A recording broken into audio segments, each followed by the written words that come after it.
तो अभी की बड़ी खबर है, किसानों ने केंद्र सरकार के प्रस्ताव को खारिज कर दिया है। मीटिंग में यह फैसला लिया गया। उन्होंने कहा कि जिस तरह से शर्त लगाई गई है, उन शर्तों के साथ हम बातचीत नहीं करने वाले। उन्होंने कहा कि अभी बॉर्डर पर बैठे रहेंगे और यहां से हटने का फिलहाल सवाल नहीं उठता है। और इस पर योगेंद्र यादव जो हैं वो भी इस मीटिंग में मौजूद थे।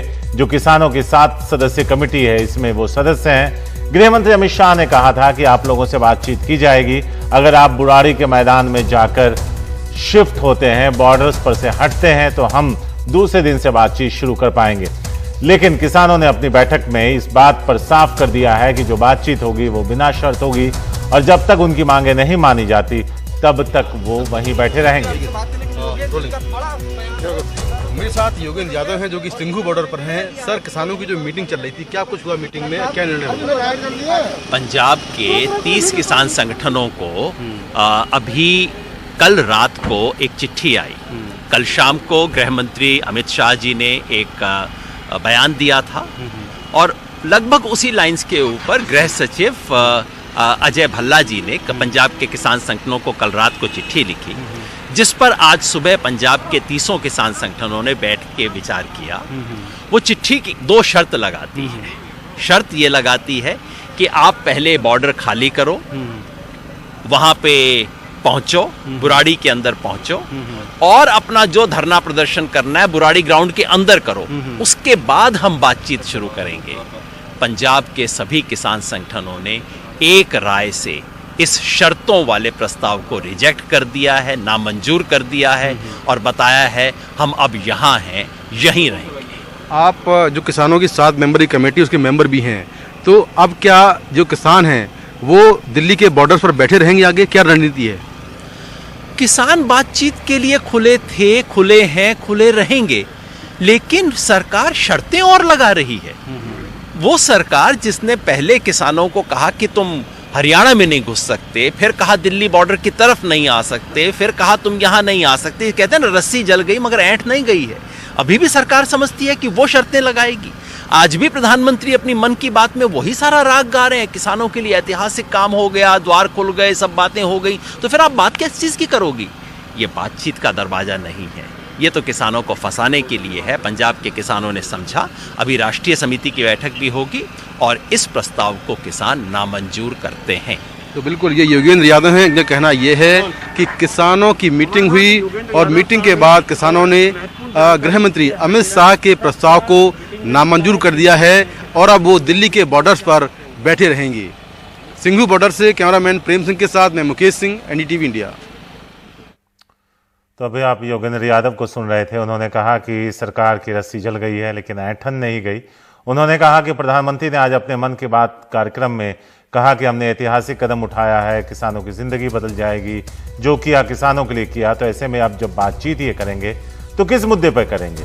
उन्होंने कहा कि यह हल निकालने के लिए बातचीत नहीं है, यह किसानों को फंसाने के लिए यह बातचीत है।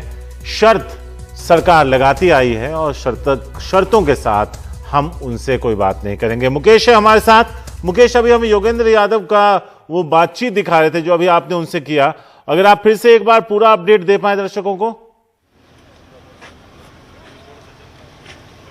देखिए, बड़ी खबर है। किसानों की जो मीटिंग चल रही थी उस मीटिंग में तय हुआ है कि जो अमित शाह ने, जो गृह मंत्री ने प्रस्ताव दिया है, वो प्रस्ताव वो नहीं मानेंगे, क्योंकि किसानों का ये मानना है कि सरकार हर बात के लिए शर्त रख रही है और शर्तों पर बातचीत नहीं हो सकती है। इसीलिए अभी जो सुबह से मीटिंग चल रही थी किसानों की, उसमें यह तय हुआ है कि फिलहाल किसान जो दिल्ली के बॉर्डर पर बैठे हुए हैं वहीं पर जमे रहेंगे जब तक सरकार का रुख सही नहीं होता है बातचीत के लिए। तब तक सरकार से अभी फिलहाल बातचीत नहीं होगी और किसान जो है यहाँ पर जमे रहेंगे। जी मुकेश, जहाँ बॉर्डर पे आप मौजूद हैं, ये तो बैठक की बात है, वहाँ क्या किसानों की तादाद में कमी आई है? क्या उनके उत्साह में कमी आई है या उसी जज्बे के साथ वो टिके हुए हैं कि जब तक उनकी मांगे नहीं मानी जाती वो इस बॉर्डर से हटेंगे नहीं? देखिए, कुछ देर पहले मैंने बहुत सारे किसानों से बात की थी और उनके जज्बे में कोई कमी नहीं है। यहाँ पर लंगर चल रहा है और किसानों का ये कहना है कि वे 2-2 महीने का राशन लेकर यहाँ पर पहुँचे हैं। अगर उनको रुकना पड़ेगा तो वो लंबे समय तक रुक सकते हैं। तमाम लोग यहाँ पर किसानों के लिए दवाइयाँ, खाने का सामान और दूसरी चीजें लेकर पहुंच रहे हैं।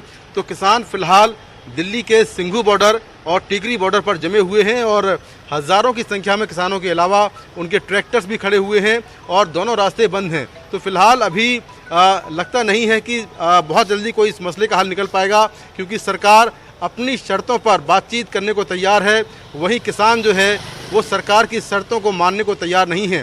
तो अभी फिलहाल कोई भी किसान यहाँ से बुराड़ी के डीडीए ग्राउंड जाने को तैयार नहीं है। ऐसे में जो गतिरोध है वो बना रहेगा और बहुत जल्दी इस मसले का हल शायद नहीं निकल पाएगा। मुकेश, जो लोग बुराड़ी के उस निरंकारी मैदान गए, जो किसान गए, वो कहाँ के किसान थे? जो मीटिंग हो रही थी वो पंजाब के किसानों की हो रही थी, उनकी कमेटी की हो रही थी। हरियाणा के किसानों का कोई अपडेट? कितने फ्रैक्शन हैं, कितने गुट हैं किसानों के जो अलग अलग तरीके से अपनी मांग लेके जमे हैं? उन सब के बारे में अगर आप बता पाए। देखिए, ये जो आंदोलन है इसमें अधिकतर जो किसान है वो पंजाब से आए हैं, इसलिए पंजाब के किसान इस पूरे आंदोलन को लीड कर रहे हैं। तो मीटिंग में पंजाब के जो किसान संगठन है वो शामिल थे। लेकिन अगर मैं बुराड़ी की बात करूं या कहीं और की बात करूं तो देश के अलग अलग हिस्सों से किसान आए हैं। हालांकि बाकी राज्यों से जो किसान आए हैं उनकी संख्या कम है, जो किसान पंजाब से आए हैं वो काफ़ी ज़्यादा हैं। तो पूरे आंदोलन को जो पंजाब के किसान हैं और वहाँ की जो किसान यूनियन है वो लीड कर रही हैं। और आज सुबह से इनकी मीटिंग चल रही थी और मीटिंग के बाद ये तय हुआ कि गृह मंत्री अमित शाह के प्रस्ताव को नहीं माना जाएगा, सरकार से शर्तों के बेस पर बात नहीं हो सकती है। फिलहाल किसान यहीं पर डटे रहेंगे और आगे की रणनीति तय करने के लिए 4 बजे शायद जो किसान संगठन हैं वो सिंधु बॉर्डर पर ही प्रेस वार्ता करेंगे, जिसमें और जो जानकारी है इस मीटिंग को लेकर वो देंगे। लेकिन फिलहाल के लिए बड़ी खबर यही है कि किसान बॉर्डर्स पर डटे रहेंगे और ऐसे में जो मुसाफिर हजारों की संख्या में निकलते हैं इन सड़कों से, उनको परेशानी पिछले 2 दिन से उठानी पड़ रही है और आगे भी उठानी पड़ेगी। मुकेश, एक छोटा सवाल और आपसे था कि किसानों को क्या लगता है? उनको लग रहा है कि बुराड़ी जाने के लिए बोला जा रहा है, जब बुराड़ी वो लोग चले जाएंगे बॉर्डर खत्म हो जाएगा, उन्हें लगता है मीडिया कवरेज बंद हो जाएगी, तो ऐसे में वो फिर वहां बैठे रह जाएंगे और उनका कोई हल निकलेगा नहीं। क्या ये डर उनको सता रहा है? शायद इसीलिए वो कह रहे हैं कि हम बॉर्डर पे ही हैं, बात करना है तो कीजिए, नहीं तो हम यहीं बैठे हैं। देखिए, बिल्कुल उनका ये मानना है कि बुराड़ी में अगर वो जाते हैं तो एक सीमित दायरे में वो सिमट कर रह जाएंगे, क्योंकि बुराड़ी बहुत बड़ा ग्राउंड है और उस ग्राउंड में बैठने से चाहे वो केंद्र सरकार हो, दिल्ली सरकार हो या कोई भी सरकार हो, उसको कोई ज़्यादा फर्क पड़ने वाला नहीं है, क्योंकि मैदान में बैठने से सरकारों को फर्क नहीं पड़ेगा। अगर वो रोड ब्लॉक करके रखेंगे तब सरकार शायद झुकेगी। इसी आशा के साथ वो दिल्ली की जो सड़कें, जो मुख्य सड़कें हैं जो कि पंजाब और हरियाणा से आती हैं, उनको बंद करके बैठे हैं। शुक्रवार से ये सड़कें बंद हैं और अभी भी फिलहाल जो मीटिंग के बाद तय हुआ है कि अभी किसान इन्हीं बॉर्डर्स पर जमे रहेंगे जब तक कि उनकी बातें नहीं मानी जाएंगी। शुक्रिया मुकेश, इन खबरों को हम तक लाने के लिए और दर्शकों को बेहतरीन तरीके से समझाने के लिए कि आखिर वहां पर हो क्या रहा है, उस बैठक से निकल कर क्या आया। तो लबोलुबाब ये है इस पूरी खबर का, ये बता दें कि केंद्र सरकार ने, गृह मंत्री ने जो न्योता दिया था कि आप बुराड़ी के मैदान में शिफ्ट हों, उसके बाद हम आपसे बात करेंगे, उसको लेकर एक बैठक आज किसानों की हुई, उनके संगठनों की हुई और उसमें यह फैसला किया गया कि सरकार की किसी शर्त को वो नहीं मानने वाले। जब तक उनसे बातचीत करके उनकी समस्याओं का या फिर वो कानून वापस नहीं लिया जाता 3 कानून, तब तक वो इन बॉर्डर्स पर जमे रहेंगे, बॉर्डर सील करके बैठे रहेंगे। तो फिलहाल गृह मंत्री अमित शाह के प्रस्ताव को किसानों ने ठुकरा दिया है।